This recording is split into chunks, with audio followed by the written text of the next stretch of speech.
Bonjour à tous et bienvenue dans ce deuxième épisode de Boussole Critique. Aujourd'hui, nous avons décidé de parler du thème de l'évasion. Et pour m'accompagner aujourd'hui, comme hier et comme les prochaines fois, j'ai avec moi Jordi. Coucou. Et donc, comme la dernière fois également, nous avons chacun choisi un film à proposer à l'autre à propos du thème de l'évasion. Et pour commencer, déjà, Jordi, quel film m'as-tu proposé ? Alors moi j'ai proposé un chef-d'œuvre que j'aime énormément qui s'appelle Cube 2 Hypercube. Cube au carré. Cube 2. Et moi-même, je t'ai proposé La Grande Vadrouille dans ce thème de l'évasion. Donc des films diamétralement opposés dans leur genre, leur style et leur... Ouais, et ce qu'il propose quoi. Et c'est assez marrant parce que moi quand j'ai pris les notes pour La Grande Vadrouille, en fait j'ai noté le titre de ma feuille c'était La Grande Citrouille, je me suis planté. Et tu t'es rendu compte plus tard que c'était pas complètement déraisonnable. Il n'y avait pas beaucoup de citrouilles dans le film, mais ouais, il y en a quand même. Il y a quand même une scène culte. Ouais, mais j'étais trop attentif au film pour être attentif aux notes que je prenais. Oh, alors qu'à Hypercube, alors là on a pu en prendre des notes. Hein. Oh là là. Ah ouais, les Hypercube, il y a plein de trucs. C'est Il y a une plein de trucs à catastrophe. dire et on pourrait peut-être commencer par Hypercube du coup. Volontiers. Et je te propose de commencer par mon pitch. Oui, alors le pitch secret, le pitch mystère, on n'a pas encore trouvé le nom de ce format, c'est de faire le pitch du film qu'on va voir sans l'avoir vu, en connaissant que ce qu'on connaît dessus, sachant que des fois on a peut-être un petit peu entendu parler, typiquement là, moi sur La Grande Citrouille, La Grande Vadrouille, ça va bien. Parfait. J'ai un peu entendu parler du film quand même, mais je ne l'avais jamais vu. Et Eva, concernant Cube 2, tu ne l'avais jamais vu non plus, et tu n'avais pas vu de bande-annonce, mais tu avais vu Cube 1. Exactement. Donc c'est un peu... Mon pitch est assez efficace, on va dire. Donc effectivement, j'avais vu Cube 1 il y a quelques années, que j'avais trouvé surprenamment sympathique. J'avais bien aimé le concept. Il est bien, Cube 1. Et il est bien, oui, il est bien. Et concernant un peu ce type de film, je me méfiais un peu quand même si j'en avais très peu entendu parler. Et donc, mon pitch d'Hypercube est le suivant. C'est le gars qui est sorti du premier cube, qui est dans le cube 2.0. C'est la même chose que cube 1, en plus nul. Et il y a pas mal de vérité dans ce que tu dis quand même. Et c'est assez ça. C'est plus nul, mais il y a quand même, vraiment, c'est le même concept exactement, juste un peu upgradé. Il y a du quantique, il y a le mot quantique qui est lancé. J'ai noté, il arrive à 25 minutes 29, exactement. Ah. Et à partir de là, j'ai noté open bar.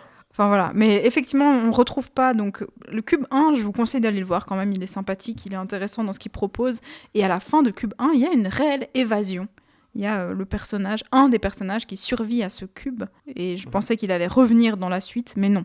Ça part complètement sur autre chose. Enfin, c'est juste le concept qui est repris, mais il n'y a pas du tout les mêmes personnages. Et on retrouve rien du Cube 1, si ce n'est le concept. Ah, moi, j'avais noté qu'on retrouvait quand même aussi les personnages insupportables. Cette espèce de prototype de personnage que tu as envie de baffer systématiquement dès qu'il ouvre la bouche. Les dialogues à la ramasse. Je trouve que Cube 2 s'est très bien inspiré de Cube 1 sur ces points. C'est vrai. Mais suite à du coup ce petit pitch un peu improvisé, est-ce que tu veux nous faire le vrai pitch ? Qu'est-ce que Cube 2 Hypercube? Enfin, c'est Cube 1 en nul, hein. Non, c'est... Parfait. Grosso modo, le concept de base de Cube 1, c'était des gens qui ne se connaissaient pas et qui se retrouvaient dans une sorte de cube géant. Enfin, on ne sait pas dans quoi ils sont, mais on sait qu'ils sont dans des pièces qui sont cubiques. Et à chaque fois qu'ils changent de pièce, ils ont un risque de mourir puisque le principe est qu'il y a des pièges dans certaines pièces. Rien ne permet de distinguer. Enfin, petit à petit, on va trouver des indices qui permettent quand même de s'orienter. Il y a à chaque fois une sortie par face, donc 6 sorties. Et ils essayent de se diriger là-dedans. Dans Cube 1, il y en a déjà 6, il n'y en a pas 4 ? Non, il y en a 6 déjà. Okay. Et c'est un film qui traite effectivement d'une évasion et c'est une expérience sociale avec des personnages très différents. Qui a pour originalité déjà son thème de ces pièges, etc. Le concept fonctionne bien. Et l'originalité de ces personnages qui, malgré le fait qu'ils aient des dialogues à la ramasse, ils ont des caractères intéressants étant donné que c'est un peu une suite spirituelle à Breakfast Club, puisque le but, ça va être de déconstruire ces personnages qui vont présenter d'autres qualités, d'autres défauts que ce qui est présenté à la base. Cube 2 reprend ça. Et en fait, Cube 2 reprend Cube, jette un peu tout, se dit on va faire quelque chose de plus incroyable. Et donc, c'est de nouveau des personnages qui se retrouvent dans des cubes et qui doivent évoluer, mais les cubes, cette fois, c'est pas seulement des cubes, c'est des hypercubes. Et c'est le bordel. C'est un bordel merveilleux. C'est un déraillement dans toute sa magnificence. Oui. Oui, bah oui, alors effectivement, donc c'est de nouveau, ce qui est assez particulier, c'est que c'est vraiment, il n'y a pas de décor vraiment, c'est juste tout le temps la même pièce, le même cube, quelques personnages qui sont enfermés dessus, donc ça, dans Cube 1, ça m'avait pas marqué. Enfin, justement, je trouvais que c'était une prouesse, enfin, il y a un concept technique intéressant, là où dans celui-ci, c'est chiant, c'est moche. Enfin, c'est terrible, mais peut-être maintenant que du coup le pitch est fait, donc c'est des gens qui sont enfermés dans des boîtes et qui savent pas pourquoi, qui vont essayer de sortir, en gros. Ouais. Moi, personnellement, si jamais, Voilà. vu qu'on avait déjà fait un petit point lors du premier podcast sur les conditions de visionnage, c'était peut-être la seule chose intéressante à noter, c'est que je l'ai vu en VF. Donc je pense que ça n'aide pas beaucoup à la qualité générale du film, parce que les doublages, à part les doublages de la vieille, que j'ai trouvé incroyable, je la trouvais trop chou, mais sinon, alors les autres doublages, c'est une catastrophe. Madame Pailly, effectivement, Dieu et son âme. Les conditions de visionnage, pour moi, c'était un bel écran télé. Le film en VF aussi, parce que VF me semblait importante pour ce film. J'ai pas passé un mauvais moment, si ce n'est que je me suis quand même bien emmerdé pendant les 45 premières minutes. C'était pas... Je pense que pour le bilan final, il aura un peu de peine à se battre contre la grande vadrouille. J'ai déjà une petite idée de qu'est-ce qui se dessine en tant que vainqueur, mais peut-être que tout ce que tu vas pouvoir en dire va me faire changer d'avis. On n'est jamais à l'abri d'une surprise. Parfait. On y croit. Oui, parce que moi je suis très partagé entre le fait que je trouve que c'est un ratage complet et un des films les plus passionnants pour parler de cinéma. Et ça crée une tension qui est merveilleuse. Attends, de cinéma ou de cinématique de PS2 ? Non, mais effectivement, enfin, on pourra revenir dessus et tout. J'ai assez hâte parce qu'effectivement, je trouve que tout ce qu'il entreprend, etc., ça se casse la gueule. Mais je trouve que c'est un film qui indirectement nous parle de cinéma et ce qu'il nous dit est passionnant. D'accord, je suis ravie de découvrir ça. J'ai pas été aussi loin. Moi aussi. Dis peut-être juste qui l'a réalisé, en quelle année, enfin 2-3 mots sur le film. Attends, qui c'est qui l'a réalisé ? Mais on est hyper bien organisé, dis donc. Attendez, je vais voir qui l'a réalisé. J'ai oublié, je sais que c'est un Polonais. C'est un film polonais ? Ouais. Ou c'est un film américain réalisé par un Non, polonais ? c'est un film américain réalisé par un Polonais. Okay. Il s'agit de Andrzej Sekula, qui a fait Cube 2, mais qui est aussi connu pour avoir été le directeur photo de Reservoir Dogs et de Pulp Fiction. Incroyable. Ce qui n'est pas rien. Effectivement, on retrouve certaines influences dans Cube 2. Et... Non, pas du tout. Et puis c'est pas lui qui avait réalisé Cube 1. Ce n'est pas lui qui avait réalisé Ok. Cube 1, non. D'accord. En fait, moi, le souci, là, j'ai mes notes sous les yeux. Je vois donc la première ligne, c'est cube au carré, hypercube, 2 points, des gens sous vide. Donc je pense que c'est déjà assez problématique. Le film s'ouvre sur un plan dégueulasse. En fait, tout est moche. Je crois vraiment que le premier truc qui m'a choqué, et la première page de mes notes, c'est vraiment, ça ressemble à un cinématique de PS2 avec des effets sonores. Je sais pas si t'as marqué les bruitages, ça fait vraiment PS2. C'est terrifiant. Le générique au début, c'est comme si ça se construit sur une feuille, mais c'est moche. À la fin, ça va mieux, mais le début, on dirait que ça a été fait par le stagiaire. Puis le chef de stage a vu ça, il a fait « Non, attends, je vais essayer de rattraper le truc. » Mais c'est une catastrophe. Déjà, le générique, c'est moche. Ouais, c'est clair. Et moi, j'ai noté que c'est un film qui a quand même beaucoup de peine à démarrer. C'est assez intéressant parce qu'on nous présente d'abord une première personne perdue dans le cube. On nous présente ces gens sous vide, mais qui sont transportés, et un lit vide. Et après, on enchaîne de nouveau sur autre chose, où on est de nouveau dans le cube, où on suit cette fois un type qui est surpris. Et là, je trouve que le film, il fait un truc malin, c'est que ce type nous dit déjà...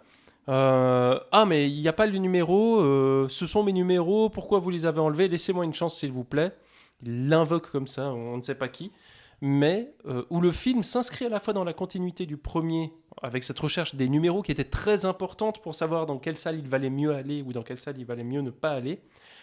Et là, il s'inscrit là-dedans, mais il le détruit tout de suite en disant « Mais nous, ces histoires de numéros, de guides, etc., ça ne nous intéresse pas. Nous, on va vous proposer quelque chose de quantique. Vous n'allez pas en revenir, les amis. Regardez, appréciez. » Mais le truc qui est un peu bizarre, c'est qu'effectivement, il y a ce perso-là qui après récite un autre père en PLS. Il y a ça, mais en même temps, assez vite, on tombe sur Jerry, qui va quand même justement écrire les numéros des pièces, etc. Enfin, il y a quand même un truc un peu où ça reste quand même central. C'est pas comme si c'était balayé d'un coup et puis en fait on rentrait dans vraiment quelque chose de nouveau. Ils essayent de s'orienter, et ça marche pas parce que tu te rends compte petit à petit que en fait ils ont quasi jamais changé de pièce apparemment, que tout ce qui a été écrit réapparaît sur les mêmes murs. Et je pense que c'est important qu'on fasse un point esthétique ou comme tu as dit, c'est assez différent du 1. La grosse différence étant que là, le décor est très très aseptisé. En soi, le concept est génial. On est dans un cube, on est dans une seule pièce. En général, il me semble que pour le 1, ils en avaient que 2. Ils avaient 2 cubes pour faire les transitions entre les deux, et puis c'est tout. Puis à partir de là, tu pouvais tout tourner dans une même unité de lieu. Les murs étaient sombres, l'endroit était noir. Il y avait quelque chose d'un peu organique. Les pièges, c'était des câbles qui d'un coup arrivaient, pouvaient te découper, de l'acide qui pouvait surgir d'un mur ou autre. Là, c'est des bonhommes qui ont vu 2001 l'Odyssée de l'espace, la fin. Ils se sont dit... mais on n'a rien compris à la fin de 2001 l'Odyssée de l'espace. Et le but de notre film Cube 2, c'est qu'on ne comprenne rien. Donc on va reprendre cette esthétique. Et du coup, tout est blanc, tout est toujours blanc. Il n'y a rien d'organique en dehors des gens qui évoluent dans ce cube. Tout le reste, c'est des effets quantiques un peu étranges. Et c'est nul. Ouais. Oui, c'est des effets quantiques un peu étranges et extrêmement laids. Quand oui, très numérique. Jerry se fait tuer, c'est immonde. Mais il est sorti en quelle année, t'as dit, ce film ? 2006. C'est dégueulasse. Il me semble. C'est dégueulasse, c'est triste. 2002. Pardon. Donc j'étais pas si loin quand je disais des effets PS2, c'est vraiment des effets PS2. C'est vraiment pas beau du tout. À noter que ça vient des pièges qui, comme on a dit, les pièges sont jamais des câbles, de l'acide, etc. comme dans le 1. Ce sont toujours des effets, des formes géométriques, par exemple. La mort de Jerry est causée par une espèce de forme géométrique qui grandit, qui rétrécit, ou ça fait très démo de PS2, effectivement. On a des espèces de barres transparentes qui sortent d'un coup d'un mur, mais qui sont jamais vraiment un enjeu. Et en fait, le problème du film, c'est qu'il n'y a pas de piège. Le premier piège qui est un enjeu à surmonter, parce que les autres sont plus des outils narratifs avec un personnage qu'il faut éliminer dès le début pour montrer un peu le ton, hop, on met ça, puis on passe à la suite. À partir du moment où le groupe est formé et qui va évoluer et passer de pièce en pièce, il n'y a jamais de piège jusqu'à 50 minutes de film à peu près. Mais t'as quand même justement le gars avec la mallette là, qui meurt. Ouais. Mais tu dis les vrais persos du groupe qui meurent, c'est Jerry le premier. Ouais. Voilà, qui pour moi, le colonel à la mallette qui meurt, c'est la scène signature de regarder, il y a des personnages, il y a des pièges, c'est dangereux, il y a des gens qui vont mourir. Ouais. Le film pose ça dans les 10 premières minutes parce qu'il fait 3 ou 4 scènes d'intro, il n'arrive pas à démarrer. Et après ça, il ne se passe plus rien, il ne se passe que des... Regardez là, la gravité s'inverse. Regardez là, il y a des effets échos étranges qu'on entend. Regardez là, ce personnage qui vient de sortir par là et revient de l'autre côté. Et les personnages n'évoluent jamais dans leur recherche. Ils n'évoluent pas dans leur caractère, ils n'évoluent pas non plus dans leur recherche. Tout ce qu'ils font, c'est se dire... Mais qu'est-ce qui se passe ? Et ce phénomène est fascinant. Les acteurs, en plus, sont souvent à côté. C'est très, très drôle. J'avais noté l'héroïne, c'est incroyable. Au moment où elle découvre... Enfin, au moment où le colonel meurt, elle essaye de le sauver, alors que le bonhomme est menotté, il vient d'avaler la clé. On lui dit « Mais viens, tu vas mourir !» Parce qu'il y a un mur en face qui avance lentement, un mur transparent et qui a l'air de griller tout ce qui passe derrière. Et elle fait « Non, je l'abandonnerai pas !» 10 secondes après, elle essaie de courir en courant. L'autre s'agrippe à son pied en mode non, restez et tout. Tu sais pas ce qui se passe. Fait, lâche-moi, ça connard. Veut rien dire. Lâche-moi, on la sent qui secoue la patte, qui a envie de le dégager. Enfin, c'est pour montrer qu'elle est aussi gentille et qu'elle a de l'humanité. Ouais. Mais non, quand même pas. Enfin, et ce qui est merveilleux, c'est que tout ça. Donc, elle découvre un phénomène qui, moi, me laisserait pantois, je pense.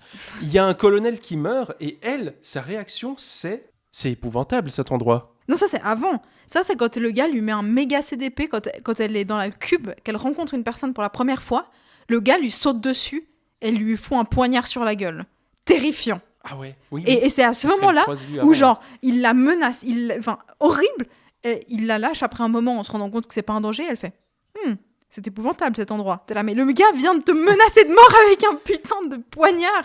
Et tout ce qu'elle arrive à dire, c'est ça. Ah ouais, non, mais les personnages sont souvent un peu pas très impressionnés par ce qui se passe, ou n'ont pas forcément, je pense, les réactions les plus appropriées. Je pense à Jerry qui rejoint le groupe. On vous fera peut-être la constitution du groupe assez rapidement, donc est-ce qu'on fait ça maintenant ? Oui, on peut faire ça, comme ça vous situez, il n'y a pas énormément de personnages. Nous aussi, on est un peu en roue libre. Ah oui, oui, mais ça va. Ouais, on peut en dire un chacun. Alors, il y a l'héroïne blonde, super sympa, qui veut absolument protéger. Et qui s'appelle Kate. Ouais, qui s'appelle Kate et qui veut absolument protéger. Quoi ? Qu'est-ce qu'elle veut absolument protéger ? Ah d'accord, je vois, vous essayez de me relancer, mais vous savez, nous ne sommes pas des professionnels ici. Elle veut protéger Sacha, qui a la particularité d'être aveugle, mais comme elle le précisera, aveugle mais pas débile.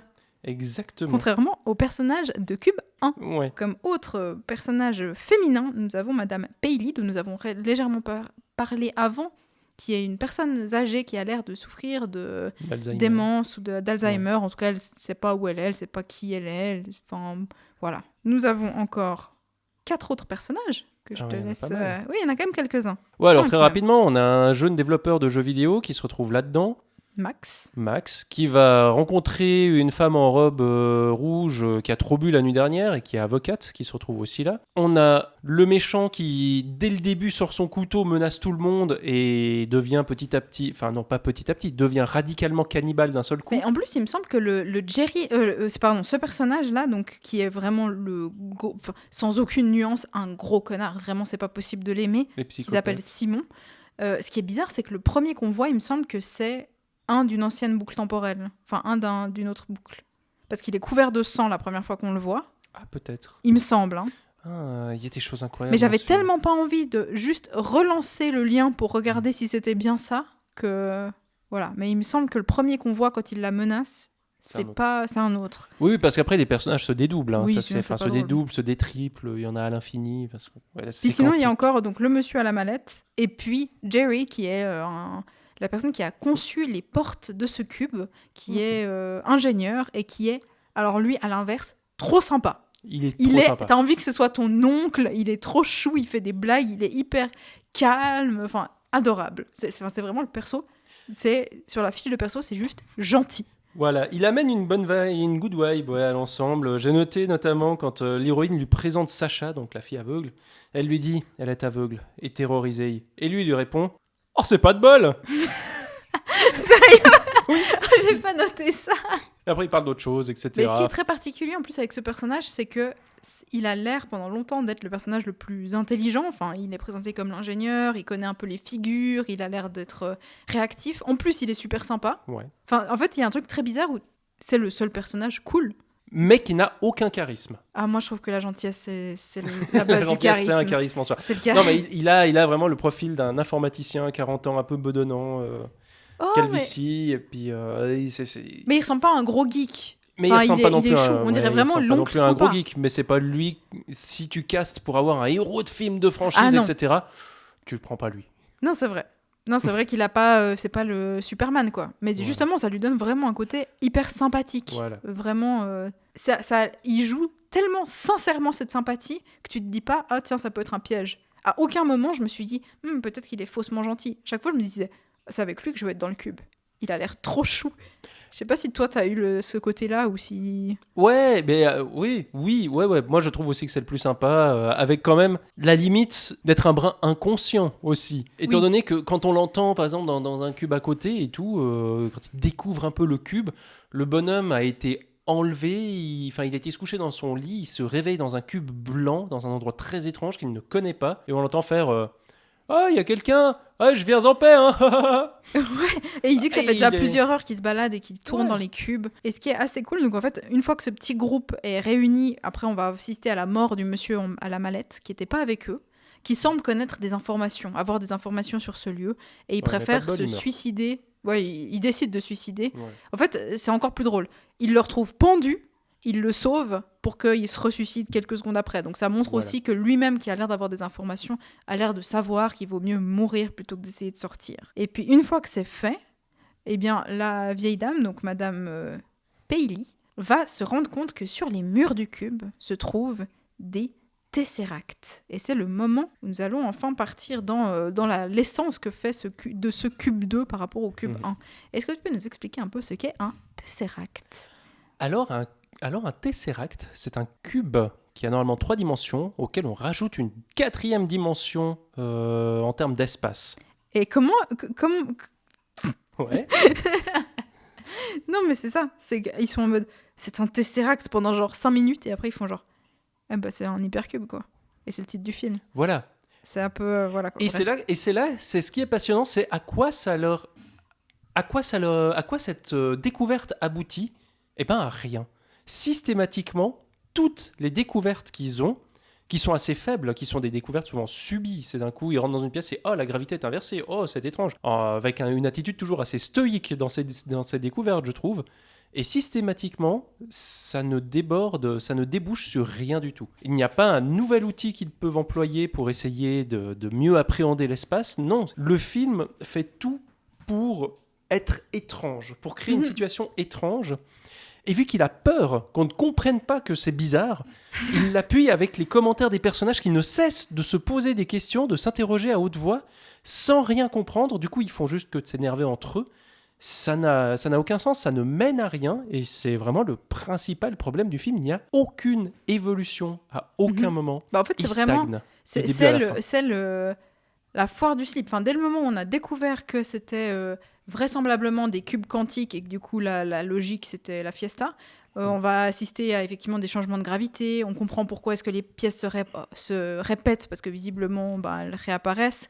À ce moment-là, les personnages, on apprend qu'il y a des dédoublements, les personnages peuvent exister plusieurs fois, donc ils se retrouvent parfois face à eux-mêmes, morts de faim, morts de soif, un peu momifiés. C'est le festival des horreurs. C'est aussi à ce moment-là, juste après, qu'on va avoir des formes géométriques qui attaquent les gens.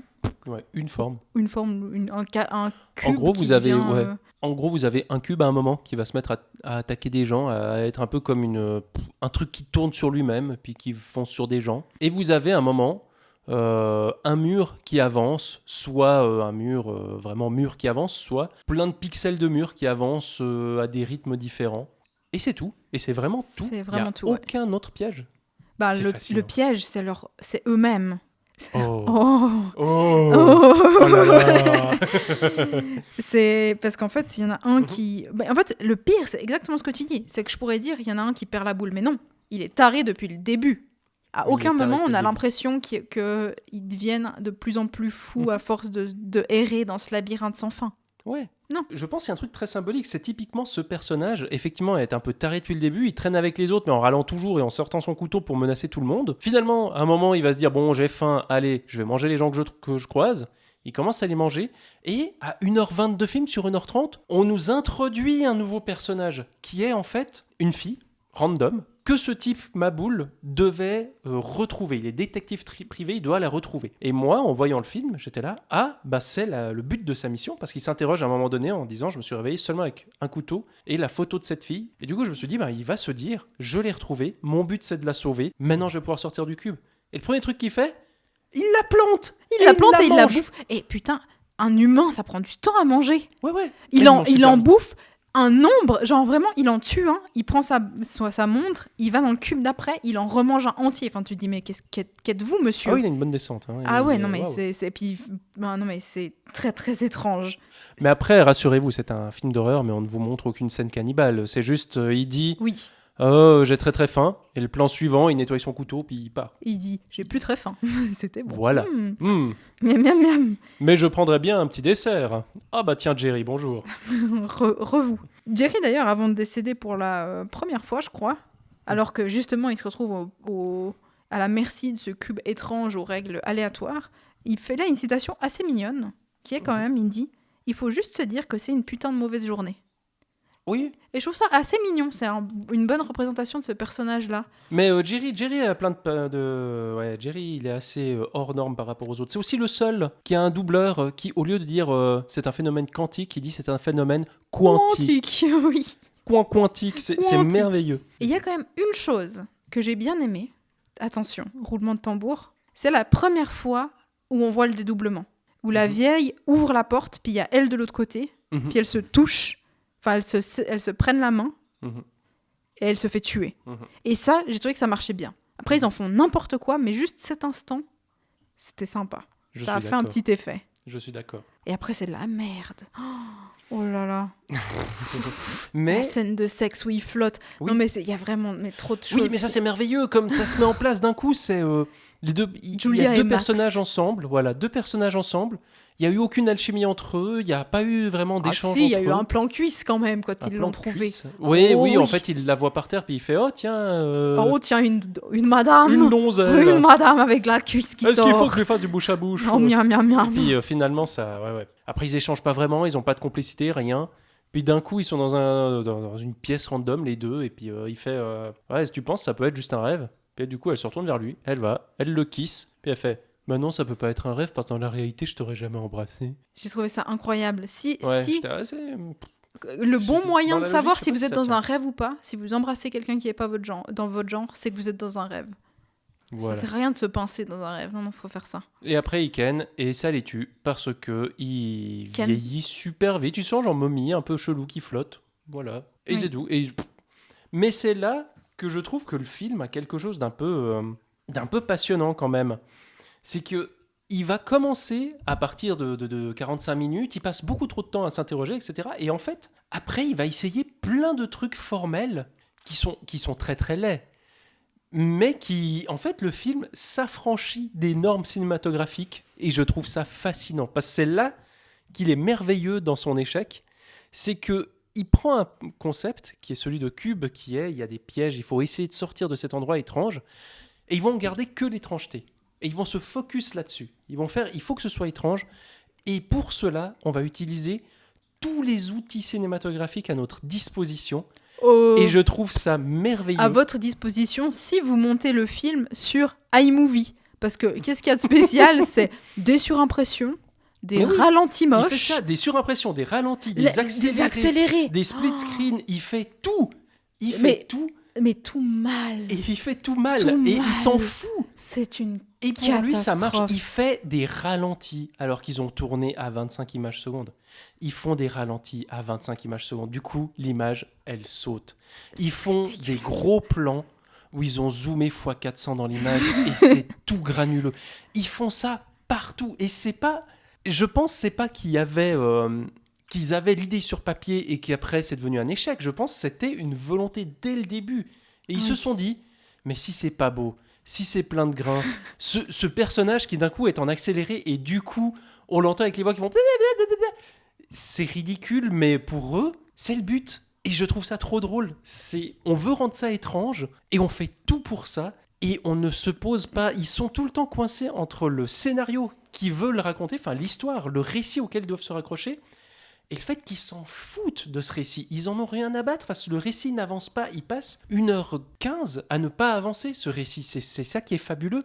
Le film se vautre sur lui-même. Le film implose. En cela, il est très méta. En essayant toutes les techniques possibles à faire avec une caméra, tous les plans qu'on n'oserait pas faire dans un film normal. Oh, des fois, il y a des trucs... Fait. Il se dit, ouais, ça doit être un peu chiant, là, ça fait 1 heure qu'on est dans le même cube, il n'y a pas de différence de décor. Alors, qu'est-ce que je vais faire? Il y a 2 personnages qui parlent, je vais les suivre en tournant dans tous les sens. Des fois, il y a des moments où j'avais la nausée, tellement ça bougeait.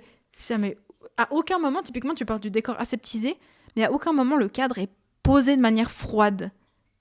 Alors que ça pourrait être tellement fort de montrer... Mais ça aurait pu être un film lynchien s'il avait été fait par Lynch et s'il y avait moins de personnages, s'il se concentrait peut-être juste sur la dimension de temporalité. non, mais s'il était bien écrit, tout simplement. S'il était bien écrit et bien réalisé, ça pourrait être un super film. Ouais, non, mais c'est clair. Il a un potentiel dans l'étrangeté qu'il essaye d'offrir qui est énorme. Le film sur papier est énorme. Je pense, les gars, quand ils l'ont écrit, ils devaient être à fond. Et ils devaient se dire, mais c'est génial parce qu'on va prendre tous les outils du cinéma, on va en faire quelque chose. On va faire un film purement cinématographique où on va jouer sur la notion de temps, parce que le cinéma, c'est du temps et c'est du mouvement. Et là, on se retrouve dans des espaces où on utilise le numérique, et c'est ça qui est passionnant aussi. On utilise cette révolution numérique pour faire apparaître un personnage d'un côté, de l'autre en même temps, pour faire des reflets impossibles, pour faire d'un coup des accélérés, et en même temps figer l'image dans cette accélération, et des trucs... c'est quand, par exemple, le personnage court un peu au ralenti, enfin, un personnage perçoit les personnages courir, et ça donne un effet où d'un coup, il y a un espèce de flou qui marque les traces du parcours du personnage. Des trucs comme ça. Mais ils n'ont pas le budget, ils n'ont pas le talent. Enfin, ils n'ont pas ce qu'il faut pour qu'au final, ça marche. Et ça en fait un film qui aurait pu être surréaliste s'il ne s'était pas encombré de son scénario qui est paradoxalement inexistant. Et pour moi, j'ai un amour particulier du coup pour cette espèce de tentative, enfin qui est pour moi une grande et une belle tentative et qui se vautre, mais en fait pour moi c'est un des plus gros ratages entre ce que les gars devaient avoir en tête et ce qui est apparu à l'écran, et c'est merveilleux. Eh bien, je vais nuancer ce propos parce que je trouve que tu prêtes des intentions beaucoup trop louables à des gens qui, à mon avis, ont eu la licence, ils ont fait T'as vu ce que j'ai eu? J'ai eu la licence de Cube. On va pouvoir faire Cube 2. Cube 1, ça a bien marché. On va gagner du pognon. On va en mettre le moins possible pour en gagner le plus possible. Et peut-être que dans le tas, il y avait 2-3 personnes qui ont essayé. Mais à mon avis, c'est pas aussi enthousiaste comme démarche que ce que tu as l'air d'y voir. Mais j'ose rêver que peut-être que c'est ta version qui est juste. Le résultat est que c'est une catastrophe. J'ai écrit là, quand les personnages viennent de remarquer que c'est à vitesse variable, car c'est quantique, et quantique, c'est magique. J'ai écrit, j'aimerais bien que le film aussi soit à vitesse variable. Parce que fort d'essayer de faire plein de trucs, il reste quand même très très chiant. À partir de 40-45 minutes, moi je me suis fait chier. Mais il se passe pas grand-chose pendant 40-45 minutes, les personnages errent là-dedans. C'est un peu comme Breakfast Club, dans le sens où ils vont tous se dire « Ah tiens, qu'est-ce que tu fais là ? Tiens, toi, qu'est-ce que t'as fait pour être là ? Toi, qu'est-ce que t'as fait pour être là ?» Et ils font un split screen. Et ils font un split screen pour expliquer. Et c'est là que moi je vois, l'enthousiasme du film et où je suis assez convaincu de cet enthousiasme, c'est que si vous voulez juste faire un Cube 2, une suite du 1, bah c'est pas compliqué. On fait quelques pièges différents, on fait un petit peu plus trash, un petit peu plus loin, un petit peu plus de persos qui vont un petit peu plus se faire tuer de manière horrible. Et non, le film prend une autre direction qui a rien à voir. Et il ose éliminer la notion de piège. Il prend ce qui était central à Cube, ce qui faisait que tout le monde avait parlé de Cube, et il l'enlève. Il fait les pièges, je m'en fous. Mais ce qui est faux quand même, parce qu'il y a quand même on sent quand même qu'il y a des dangers. Au début, il y a des sons qui sont assez intrigants. La personne aveugle, elle dit ouais, il se rapproche, ça se rapproche. Et il y a des sons étranges, on saura jamais ce que c'est. Il y a quand même les pièges du cube, là, l'espèce de cube Vélociraptor, non, T-Rex qui est basé sur le mouvement là. Oui, le cube T-Rex basé sur c'est assez. Enfin, il y a. Le cube est attiré par les gens qui bougent, ouais. Ouais, c'est ça, voilà, exactement. Il y a une volonté de créer ça, mais ça marche pas. Les personnages, ça marche pas. Il y a tout ce mythe où ils vont essayer de comprendre comment sortir. Ils vont se rendre compte qu'en fait, ils sont tous liés d'une façon ou d'une autre avec une société de vente d'armes ou un truc du genre. Mais en fait, c'est genre le gars qui a fabriqué les portes... l'avocate, mais c'est hyper lointain, ça n'a aucun sens. Ça n'a aucun sens. C'est pas du tout des gens centrés. Il y a une des personnes où ils se disent oui, la seule personne qui sait faire ça, c'est Alex Trusk, qui a l'air d'être une sorte de mythe de hacker, on sait pas trop comment. À la fin du film, on découvre que c'est la meuf aveugle, Alex Trusk, qui... Attends, elle était recherchée par ces gens, et du coup elle s'est dit je suis venue dans le seul endroit où ils ne pourraient pas me retrouver, le cube. Voilà. Et du coup, qui est pas hyper malin. On comprend pas comment elle est rentrée dedans, parce que du coup, elle devrait savoir comment elle est rentrée. On sait pas. Mais moi, j'aimerais surtout savoir comment elle fait pour hacker et être aveugle en même temps, parce que putain, ça doit être difficile de coder en braille quand même. Hein. Putain, non, je ne valide pas cette blague. Non, il y a plein de trucs. Non, ça c'est non. Mais... Je refuse. En plus, on fait un podcast, c'est justement incluant pour ça. Non, rebellez-vous. Et puis, en gros, donc, au final, quand même, pour avancer un peu, il y a un chiffre qui revient très régulièrement dans le film, qui est le 60, 65, 9, un truc comme ça. Et puis, en fait, on se rend compte que c'est l'heure à laquelle le cube va imploser. Alors que ça nous dit un peu dans tous les sens que le temps est relatif, que c'est quantique, que machin. Mais non, il se trouve que quand même, toutes les montres... continue à suivre au même rythme. Qu'on soit passé dans une pièce ou dans une autre, toutes les montres indiquent la même heure. Ouais. C'est absurde. Non, ça marche pas. Et qu'est-ce qui se passe alors que tout le monde est mort de façon et d'autre? Il ne reste plus que Kate qui assiste à cette implosion du cube à cette heure de 6 heures, 6 minutes, 69 secondes. Ça explose, elle tombe dans de la flotte, il y a des militaires, ils lui tirent dessus et c'est la fin. Ils disent comment votre mission? Puis elle fait c'est bon, j'ai récupéré le collier de l'autre Sacha là, d'Alexandra Trusk. Il fait ok, très bien, merci. Puis il lui tire une balle et puis elle meurt. Et là, le colonel il se retourne et il dit à tous les militaires bon, allez, tout le monde dans le cube. C'est vrai que ça aurait dû être ça. Ça aurait dû être ça. C'est tellement compliqué pour tuer des gens. La conclusion de mes notes, c'est à la croisée entre 2001, l'Odyssée de l'espace, et Interstellar, Cube 2. Le vautrage intersidéral ou le vautrage quantique. Ah, c'est beau. Mais donc pour moi, je ne te remercie pas de m'avoir fait découvrir ce film sur l'évasion, parce qu'effectivement, ils essaient de s'évader d'un truc qui ça marche pas. En fait, réellement, ils avaient aucun moyen de s'évader. Si ce n'est s'ils étaient restés... Enfin, je comprends rien à ce film. Mais moi, C'est une c'est ça. catastrophe. Je trouve qu'il est passionnant sur le thème de l'évasion. Parce que bon, c'est des personnages qui essayent de s'évader d'un lieu clos.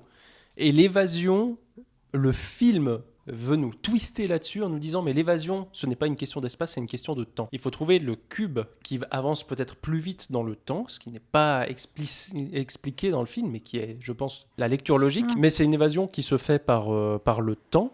Et aussi, le film lui-même, c'est une espèce d'évasion de toutes les normes de comment faire du cinéma, de toutes les normes de bon goût. Et en fait, il s'émancipe complètement de la manière de tourner, de filmer, de faire, d'obtenir un bon résultat, parce qu'il a envie d'essayer autre chose. Et je trouve ça assez passionnant. Mais on reviendra peut-être après sur l'évasion, parce qu'il y a encore des choses à dire par rapport à ce film et par rapport à ça. Je trouve qu'il y a en tout cas une portée assez méta à la question de l'évasion à travers ce film, à voir comment il essaye de s'affranchir de ce qu'était le 1, il essaye de s'affranchir du récit, du scénario, il n'arrête pas d'essayer de s'affranchir de ça, et il s'affranchit en fait des notions de temps et d'espace, qui sont en fait les possibilités du cinéma. Et c'est ça que je trouve super intéressant dans ce film à analyser. Encore une fois, je suis admirative de ton enthousiasme face à cette chose. Je n'ai pas été aussi loin. Je vais reprendre pour finir une citation du film qui me va très bien, qui a été prononcée donc par Kate à un moment d'égarement. Elle dit « Ce que je voudrais être plus intelligente ». Et bien voilà, suite à ton laïus, je dirais ça. Mais je te rétorquerai une réplique de Jerry qui dit « Mais tu sais, celui qui construit la porte des toilettes dans une navette n'a pas besoin de connaître les plans du reste du vaisseau. » Une parole intelligente, effectivement. Parfait. Il y a tant de répliques intelligentes. Eh bien, est-ce que nous pourrions passer au second film ou est-ce qu'il y aurait des choses à dire ? Oui, je pense que c'est important de dire aussi qu'il y a des zooms. Je ne l'ai pas dit. Mais il fait même des zooms, ce film. C'est incroyable. T'as dit qu'il faisait des zooms moches. Il fait des zooms moches. Il fait des zooms moches pour montrer que des trucs qu'ils ont écrits sur les murs disparaissent ensuite. Pour dire, vous avez vu comme c'est étrange ? Attends. On vous appuie bien. Regardez comme c'est bizarre. C'est fou. Voilà, on peut passer à la suite. Parfait. Eh bien, de mon côté, j'avais proposé à Jordi de regarder La Grande Vadrouille. Ouais, La Grande Citrouille, ouais. Que tu n'avais pas vu. Ce qui était assez impressionnant, donc avec Bourvil et Louis de Funès, sorti en 1966 d'un peu plus de 2 heures, et réalisé par... Louis de Funès. Non, comment il s'appelle déjà ? Gaspard quelque Michael chose Bay ? Non. David Lynch, je crois. Non, pas Gaspard. je rêve d'un David Lynch avec Gérard Houry, voilà. Excusez-moi, ouais. Donc réalisé par Gérard Houry, dont on reparlera un petit peu. Mais avant, est-ce que tu peux nous faire le pitch de La Grande Vadrouille avant de l'avoir vu ? Alors, ouais, le pitch d'un gars qui n'a jamais vu La Grande Vadrouille, mais qui en a entendu quand même un petit peu parler. Ça donne... Louis, simple paysan, se retrouve arrêté par les forces de l'Allemagne la moins glorieuse et mis en cellule. Il y fera la connaissance de Bourvil, un bon vivant ayant trouvé un moyen de s'évader. Ensemble, ils s'évadent et parcourent la France rupestre entre tradition paysanne et modernité nazie, dans le but de rejoindre l'île de la famille royale, moins pour répondre à l'appel du général de Gaulle que de se faire rembourser les patates volées de Funès. Ça aurait effectivement aussi fait un bon film, je pense. Ah, j'en suis sûr. Mais on n'est pas exactement là-dessus. Ah, j'aurais rêvé de voir de Funès et de Gaulle parler des patates. On parlait des bonnes patates. Donc pour résumer rapidement, donc le film s'ouvre sur une scène avec un bombardier. On nous indique que c'est un bombardier anglais qui revient de la mission T-42. Alors évidemment, je vous conseille de le voir. On va spoiler. Alors autant dire que pour Hypercube, c'était pas trop grave. La Grande Vadrouille, je vous conseille sincèrement de le voir avant d'écouter la suite. C'est quand même un tout grand film. Mais donc, pour le résumer, donc, nous avons ce bombardier anglais qui survole Paris, par erreur, et il est abattu. Et donc, en fait, les 3 occupants de ce bombardier sautent en parachute et atterrissent dans Paris. Le premier sur le toit de l'Opéra, enfin, un sur le toit de l'Opéra, un autre sur la nacelle d'un peintre en bâtiment, et le troisième dans le zoo. Sur la Tour Eiffel. Ça aurait pu... l'opéra, je crois que l'Opéra Garnier, c'est à peu près le même niveau que la Tour Eiffel. Okay. Et puis en fait, donc, le peintre en bâtiment est joué par Bourvil, et puis un chef d'orchestre de l'opéra est joué par Louis de Funès. Et puis en fait, par hasard, un hasard heureux ou malheureux, ces 2 personnages vont se retrouver malgré eux à faire en fait de la résistance, en essayant de permettre à ces pilotes anglais de s'évader vers la zone libre. Ok. Et puis peut-être aussi pour dire un petit mot, Ouais. donc c'est le deuxième film avec Bourvil et Louis de Funès qui jouent ensemble. Le premier était Le Cornio, également réalisé par Monsieur Houry, Et que j'ai pas vu non plus. et qu'on pourra voir lors d'un prochain podcast, parce que c'est aussi un très très chouette film. Et puis en fait, donc, dans Le Cornio, Bourvil avait déjà une très grande carrière, alors que Louis de Funès pas du tout. Et puis dans La Grande Vadrouille, c'est la première fois où ils sont vraiment à égalité en termes d'acteurs. Ouais. Je vais distiller des petites informations comme ça sur le film que, personnellement, qui est un film d'enfance que j'ai vu beaucoup de fois, que j'avais pas vu depuis longtemps, donc j'étais un petit peu anxieuse quand même à l'idée de le revoir. Puis en fait, j'étais super heureuse de le voir avec des yeux d'adulte qui connaît un petit peu mieux le contexte de l'occupation, etc. Et de quand même apprécier ce monument de la comédie française. Et toi, Jordi, qu'en as-tu pensé? Ah bah, c'était de la merde. Hein. Attention. Non, Attention, je peux couper ton micro à tout moment. Ah, non. Ah non, mais moi j'ai aimé. J'ai beaucoup moins de trucs à dire que sur l'autre. Je l'ai découvert hier, donc j'ai moins eu le temps de le laisser macérer dans mon esprit. J'étais dans de bonnes conditions pour le voir. J'étais un peu crevé, je crois que je me suis endormi 5 minutes. Quoi ? Mais ça a été. Ouais, mais c'est bon. Quelle honte! Non, et c'était très bien. Moi, j'aime beaucoup Bourvil. Je trouve que dès qu'il apparaît quelque part, il a un potentiel sympathie immédiat. Et tout de suite, je suis en mode « Oh, mais j'ai envie de boire des verres avec ce monsieur. Il a l'air génial. Il a l'air tellement sympa. Je pensais qu'il était belge. Et en fait, il est français. J'ai été très surpris. Et De Funès, fidèle à lui-même, quoi. De Funès, pour moi, ça m'évoque vraiment Quand j'étais tout gamin, j'avais ma famille côté espagnole qui adorait De Funès, qui me montrait des comédies de Funès. Mais moi, j'étais trop petit, je comprenais rien. Mais juste de voir un monsieur un peu chauve et un peu vieux faire quand t'es gamin, ça marche de ouf. Du coup, j'adorais ça. Gérard Rouchy, moi j'aime bien ce qu'il fait. Parce qu'en fait, c'est ce qui est très chou. Juste pour les sources que j'utilise pour parler un petit peu de ce film, il s'agit du livret du DVD qui a été écrit par Gilles Gressard, qui est un livret ultra chou d'une 50aine de pages qui reprend un petit peu l'histoire du film, de la création du film, qui est super bien fait. Et puis en fait, ce qui est chou, c'est qu'il met vraiment en avant le côté collégial de la création de ce film. C'était vraiment une volonté du trio qui s'était énormément apprécié dans Le Cornio, de refaire quelque chose ensemble. Puis en fait, Houry avait un scénario dans les placards, donc qui commençait pareil avec un bombardier qui était abattu au-dessus de Paris, mais en fait c'était je crois 2 pilotes, un qui était recueilli par des bonnes sœurs et l'autre par des prostituées. Et puis en fait les deux vivaient un petit peu leur évasion différemment. Puis en fait il a dû racheter ce scénario qui avait été vendu pour 3 fois le prix pour le réadapter et que ce soit en fait Bourvil et De Funès qui en prennent les rôles titres. Mais c'était vraiment très très chou. Il lui a fallu énormément de temps pour écrire ce scénario, je crois plus de 20 mois, quelque chose comme ça. Et c'est quelqu'un qui aime beaucoup écrire à plusieurs. Je crois qu'il a écrit notamment avec sa fille. Et puis il a laissé de la place aussi, une place importante à Bourvil et De Funès s'il voulait faire des propositions. Enfin, il laissait vraiment la place à l'inspiration du moment de faire des choses, même si c'était quelque chose de... Enfin, un tournage millimétré qui a coûté extrêmement cher. C'est un des films qui a coûté le plus cher à l'époque à être réalisé, des moyens énormes.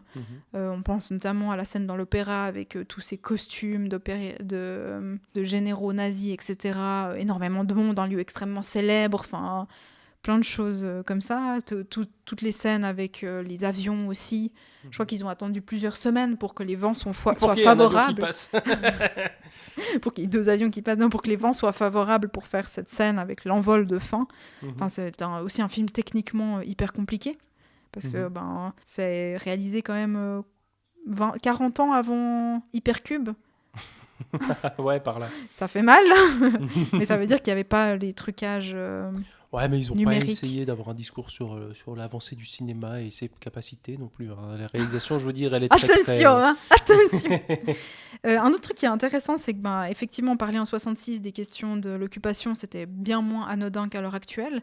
Le réalisateur Houry était juif, donc il a été stigmatisé pour ça lors de l'occupation. Il a dû fuir en Suisse, à Genève, où il a retrouvé refuge pendant 2 ans. Donc c'est quand même des thèmes qui sont assez lourds, qui lui sont personnels, et je trouve ça incroyable qu'il arrive à les traiter avec la légèreté d'une comédie, mais sans que ce soit départi d'humanité. Mhm. Donc, je trouve que c'est aussi une très très très grande force de ce film qui propose du coup une vraie évasion. Ouais. Moi, j'aime bien la représentation des nazis dans le film. Elle est comme dans pas mal de films de cette époque où on a, en fait, que ce soit les Américains, les Français, toujours un esprit un peu sans prise de tête face au régime nazi qui est très droit, où tout doit être impeccable et parfait, etc. Et qui, systématiquement, du coup, c'est les petits cailloux mis dans les chaussures, dans les bottes nazies qui font qu'ils trébuchent et qu'à la fin, on revient dans une espèce de légèreté magnifique. On retrouve là dans le film constamment justement les nazis qui sont toujours très droits, très sérieux, etc. face à De Funès qui, on va dire que c'est pas le personnage qui se tient toujours le plus droit et qui minimise les mouvements au minimum, etc. Et c'est un truc qui m'intéresse pas mal étant donné que à ce même moment, enfin après la guerre, il y a eu en littérature l'écriture blanche où on se disait sur quoi écrire. Enfin, la Deuxième Guerre a été quelque chose de tellement horrible, on en est arrivé vraiment à tuer systématiquement un type de population, à organiser ça de manière industrielle. Enfin, c'était gigantesque, où on a commencé à se dire, mais à quoi bon encore écrire des livres après ça? Que peut-on écrire après ça? Que peut-on décrire encore après de telles horreurs? Et on arrivait justement à ce phénomène de l'écriture blanche, avec une écriture très très épurée, etc. J'ai l'impression que le cinéma s'est beaucoup moins posé cette question, et que le cinéma, au contraire, a vraiment utilisé l'image du nazi, cette représentation, pour la retourner en quelque chose de beaucoup plus léger et tourner souvent à la rigolade. Pas rire de l'extermination, ça on n'a pas osé jusqu'à La vie est belle, du coup, qui est un film qui a fait pas mal parler de lui. Pas celui de Frank Sinatra, hein, bien sûr, celui avec Ben Guigui plutôt. Et c'est très intéressant, du coup, toujours, je trouve, ces représentations de ces films où on va parodier, caricaturer, même pas forcément, mais de tourner à la dérision ces éléments-là et à donner de la légèreté dans quelque chose ou dans un autre art, on se disait c'est quelque chose de beaucoup trop lourd pour être traité. Là, au contraire, on a pris, on l'allège, on en fait quelque chose, on a fait des comédies légères et qui font des biens, des comédies d'évasion, j'ai envie de dire. C'est très chou ce que tu dis, parce qu'il y avait justement une des citations que j'ai notées de Gérard Hourrier qui reprend un petit peu ça avec le terme de l'évasion, donc j'étais assez contente, où il dit « Il ne délivre pas un message », non c'est pas une citation, c'est une réflexion de la part de l'écrivain. Gérard Hourry est clair sur ses intentions. Il ne délivre pas un message, mais il veille à prendre son public par la main, l'évade de son quotidien, le distrait avec des films qui bougent, alternant poursuite et rire, émotion et sourire. Et puis il y a vraiment cette volonté, c'est drôle parce que c'est pas... les deux personnages, Bourvil et Louis de Funès, c'est un peu les Français typiques, entre guillemets, ou plutôt la synthèse des deux, ça donnerait un peu le côté gaulois qui peut être un terme un peu galvaudé, mais voilà, où la synthèse des deux, ça fait ça. Et en fait, malgré tout, les deux sont pas dans la résistance, ils le sont malgré eux. Ils subissent aussi cette fuite. Ils subissent beaucoup cette fuite. Hein. Après, je trouve aussi que tous les Français du film sont un peu des résistants. Sont des résistants... Passifs un peu.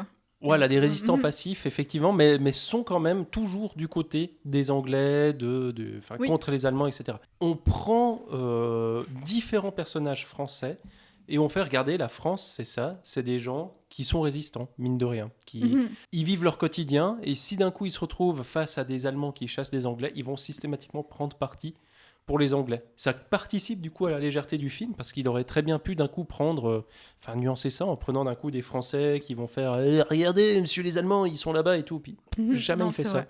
C'est vrai qu'il y a les méchants, les gentils. Voilà. Et puis c'est un peu, ça s'arrête à ça. Mais ce sont des notions nationales, étant donné que les Allemands sont les méchants, les Français sont tous gentils, les Anglais aussi sont tous gentils.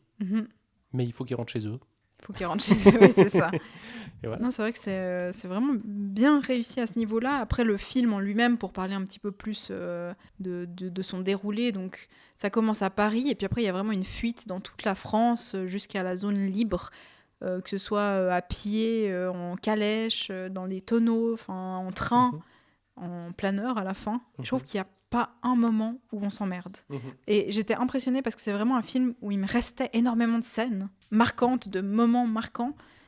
Et j'avais peur, en m'en souvenant bien, de m'ennuyer. Mais en fait, le rythme est incroyable. Entre Bourvil et De Funès qui s'envoient des fions tout le long, enfin qui ont vraiment un caractère qui est super différent et en même temps complémentaire. C'était chou, il y avait aussi un truc où il dit, de nouveau une citation de Houry qui disait « Louis a cette façon d'être odieux, mais jamais antipathique. Ouais. » Et je trouve ça extrêmement juste. C'est très très rare, c'est vrai qu'il est pas antipathique. Pour le coup, dans Hypercube, les persos sont antipathiques, même ceux qui sont censés être gentils. Alors que lui, c'est un con, mais il est pas antipathique. Et ça marche super bien. Il a la qualité d'être petit, pas très charismatique, et du coup, il représente pas une menace. Et du coup, toute sa méchanceté, il a un physique où on se dit, il va la payer finalement. C'est comme le coyote dans Bip Bip, il a beau être méchant, on l'adore, on a même un peu pitié de lui. Mais ouais, non, l'humour de Funès, il est toujours très chouette. Et l'humour de Funès aussi a une qualité esthétique qui influence le film, j'ai envie de dire, où grosso modo il a un jeu qui est toujours en mouvement et ça permet de laisser tourner les plans plus longtemps. Et c'est assez marquant, notamment dans La Grande Citrouille, c'est que quand il y a des plans des Anglais qui parlent entre eux, on a souvent des coupes, etc. Parce qu'effectivement, il faut dynamiser un peu les dialogues. De Funès prend beaucoup d'espace. De Funès, il va occuper de l'espace, il va occuper le temps aussi en parlant très très vite, en d'un coup se calmant et en reprenant d'un coup, il va jouer avec le rythme. Et la caméra peut le laisser faire. Et donc les plans où De Funès apparaît, des fois, sont d'un coup beaucoup plus étirés, beaucoup plus longs.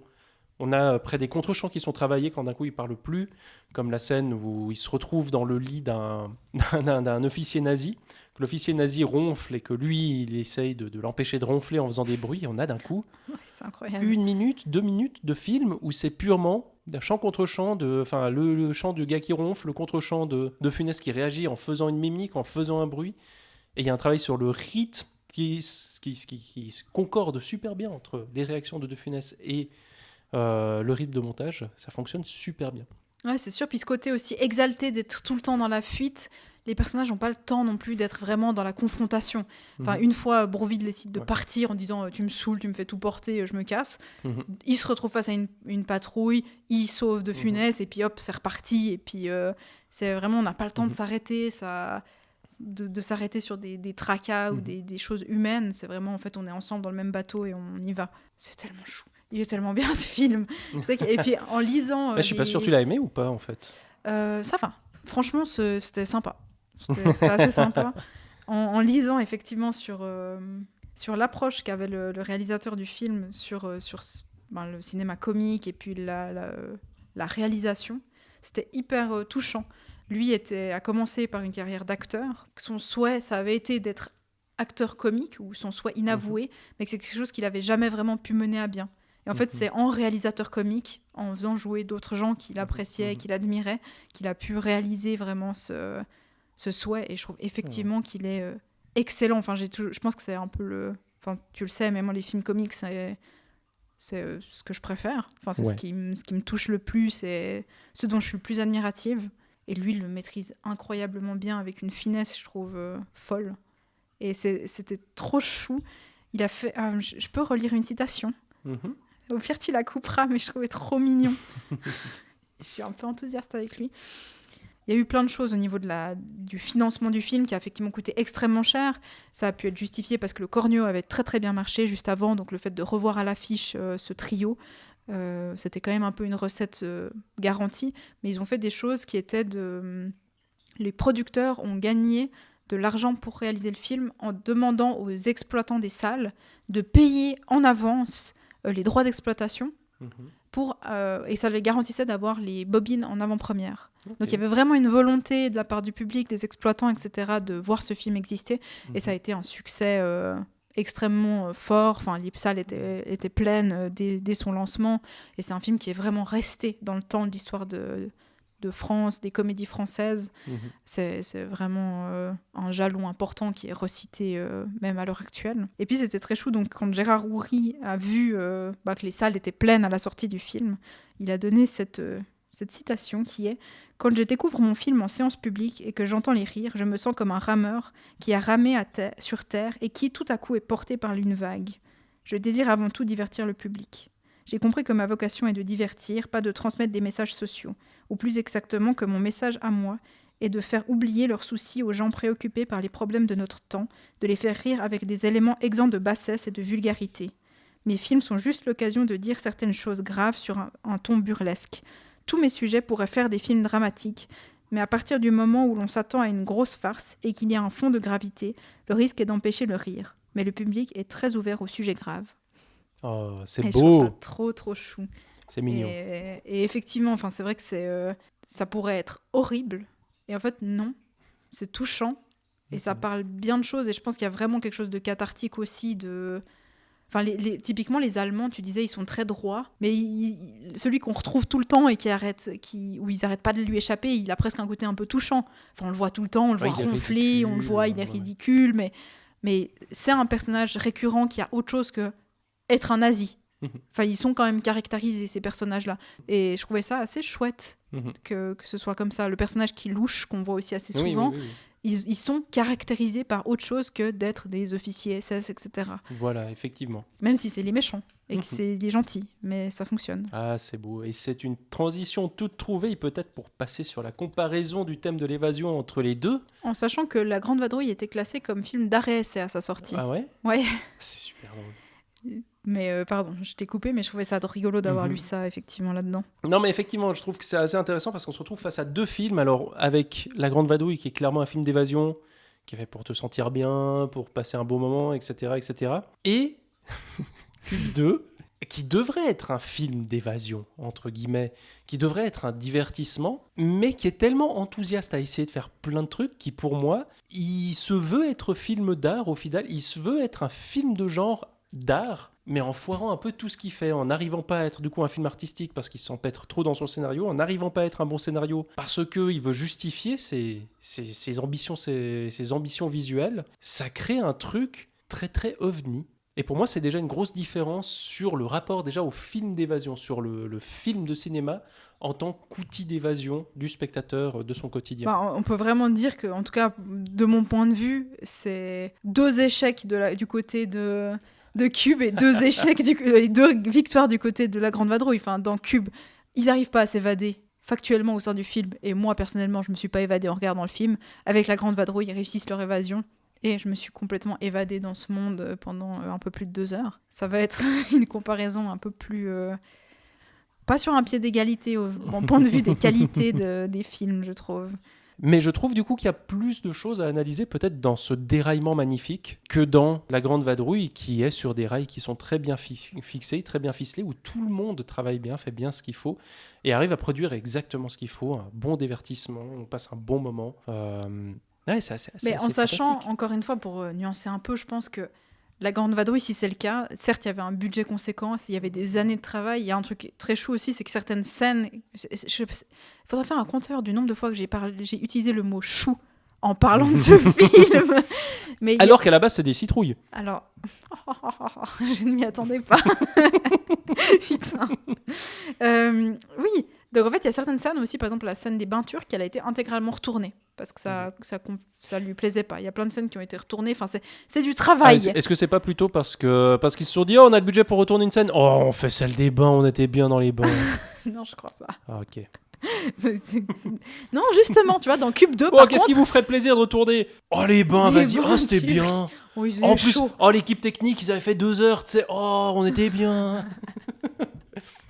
Bah, je pense que dans Cube 2, c'est le cas. Ils se sont dit, oh, il reste un peu de budget, qu'est-ce qu'on fait? Ouais, on augmente un petit peu les salaires. Je pense pas qu'ils se sont dit, oh, peut-être qu'on pourrait un petit peu perfectionner et augmenter les trucs. Enfin, moi, j'arrive pas à y voir les qualités que tu y vois. Ah non, moi, je pense pas. Moi, je pense vraiment qu'il y avait un enthousiasme qu'à l'écriture. Moi, je pense que le gros malentendu de Cube 2 entre son écriture et sa réalisation, et c'est là que c'est intéressant, le thème de l'évasion, c'est que à l'écriture, ils se sont dit, ils ont écrit le film en se disant, le cinéma entre dans une nouvelle ère, l'ère du numérique où tout est possible. Le cinéma, c'est quoi? C'est de l'image en mouvement. On va jouer sur cette notion de mouvement. On va jouer sur cette notion de temps aussi, de rythme. Parce que le cinéma, c'est un rythme. Ce montage de l'image en mouvement, c'est un rythme. On va jouer avec ça. On va casser les codes. On va proposer un truc que personne n'a jamais vu. Et on peut le faire parce qu'en plus, avec le numérique, on peut encore plus tricher. On peut jouer avec notre image. Je pense qu'ils ont écrit en pensant très très fort à toutes les possibilités du numérique. Et qu'entre ce qu'ils ont écrit avec en tête Jurassic Park et d'autres machins. Jurassic Park, c'est moins numérique. Non, 2001 l'Odyssée de l'espace. Mais ouais, enfin, en jouant avec... voilà. En écrivant ça, en ayant en tête le numérique, en se disant ça va être fantastique, ils arrivent avec le résultat. Enfin, ils arrivent après sur le tournage, ils arrivent après au montage et ils se disent mais en fait, mais on est en train de tout foirer, c'est terrible. Mais ils ont essayé quand même plein de trucs. Et moi, je pense que si vraiment ils en avaient rien à foutre, ils auraient jamais essayé de mettre autant de choses différentes en termes visuels. Ils auraient jamais Mais il n'y a pas tant que ça. Mais si, il y a le split screen, il y a des accélérations, il y a des décélérations, il y a des effets flous, il y a des effets zoom, il y a des effets, il y a tout. Les premiers courts-métrages que j'ai faits quand je découvrais les programmes, c'était ça. C'est genre, tu fais, c'est rigolo. Mais sauf que là, c'est quand même un film d'1h30 qui doit tenir la longueur. Ça suffit pas de mettre trois formes géométriques en 3D mal réalisées. Moi, je pense plutôt qu'ils se sont dit, on a la licence, on fait des cubes. Mais non. Le cube, il est comment ? Il est quantique. Non, ils se sont pas dit ça. Ils se sont dit, alors oui, ils se sont dit, il faut aller dans la surenchère, mais plutôt que de jouer la facilité et d'aller dans la surenchère on va faire des pièges plus gore, parce que c'était aussi ça, à ce moment-là. Il faut faire des pièges qui sont plus sales, il faut faire quelque chose, une ambiance peut-être plus poisseuse, il faut faire des enjeux plus gros de ce côté-là. Et ben non, ils ont pris l'exact inverse, on va faire un truc plus aseptisé. Et ce qu'on va augmenter, c'est ce que tu disais avant, c'est les pièges, tu comprends pas trop, c'est étrange, c'est parce que ils entendent des bruits étranges, comme tu me disais, les pièges se rapprochent, entre guillemets, et on comprend pas trop, mais il y a une étrangeté, c'est parce qu'ils s'intéressent pas aux pièges, mais ils s'intéressent à ce qu'il y avait d'étrange dans le premier. Et c'est ça qu'ils reprennent, et c'est ça qu'ils essayent de faire exploser en se situant dans la lignée de 2001 l'Odyssée de l'espace, en se situant dans les lignées de Lynch, en ne sachant absolument pas gérer leur rythme à ce niveau-là, et en se situant dans un cinéma expérimental de gamins de 15 ans, 16 ans qui découvrent le numérique, qui l'ont jamais touché avant, et en se disant on va faire des effets trop bien. Et après en se disant aussi, on profite d'être dans un cube où il n'y a rien pour faire tous les cadrages caméra possibles et imaginables pour essayer de dynamiser ça, et ça donne des trucs incroyables. C'est là où je trouve le déraillement magnifique, et où je trouve que cette espèce d'élan d'évasion de toutes les normes ciné du film d'horreur, enfin les normes qui auraient dû être celles de Cube 2, et se dire on va sortir des normes, on va s'enfuir de ce qu'attend le public et faire autre chose, c'est assez beau, et ça donne un résultat tellement nul, c'est merveilleux. Je les vois tellement pas se dire nous allons faire quelque chose que le public de Cube 1 ne s'y attend pas, parce que c'est vraiment... Si. Genre, Moi je suis s'attendent sûr. à quoi ? À quelque chose de pareil, en différent. On va mettre du quantique. Ils passent tellement leur temps à dire regardez comme ça c'est étrange, vous comprenez pas, hein. Ah, vous vous attendiez pas à ce qu'il y ait ça. Ouais, mais tu prends un Eraserhead ou un truc, justement du Lynch. Du Lynch, c'est de l'étrange. Mais ou même, tu prends un truc pour moi que j'aime beaucoup, Stalker. T'as de l'étrange. Et un peu aseptisé, c'est pas le terme, mais lent.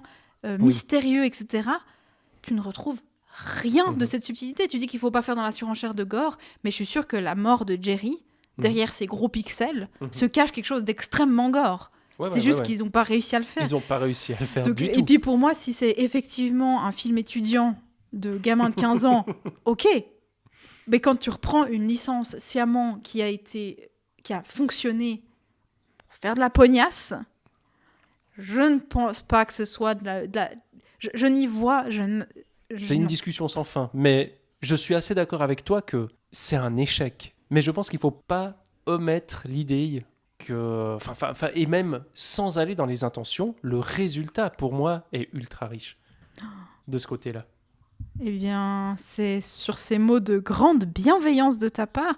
Est-ce que... Qu'il va falloir en choisir un. Il va falloir en choisir un, c'est cela. Eh bien, je te laisserai l'honneur.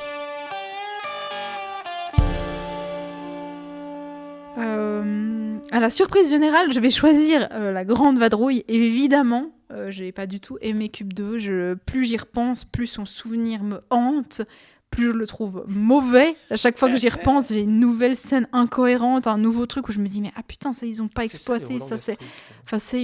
C'était une catastrophe. La Grande Vadrouille, pour moi, est un film de cœur absolu que j'apprécie, que je suis contente de t'avoir fait découvrir aussi, qui je trouve un très beau compagnon de cinéma, qui représente à peu près tout ce que j'aime. Donc, évidemment, pour moi, ce sera La Grande Vadrouille. Et si ce n'est pas ton cas, il est possible que le podcast s'arrête définitivement après 2 épisodes. Mais je te passe donc la parole.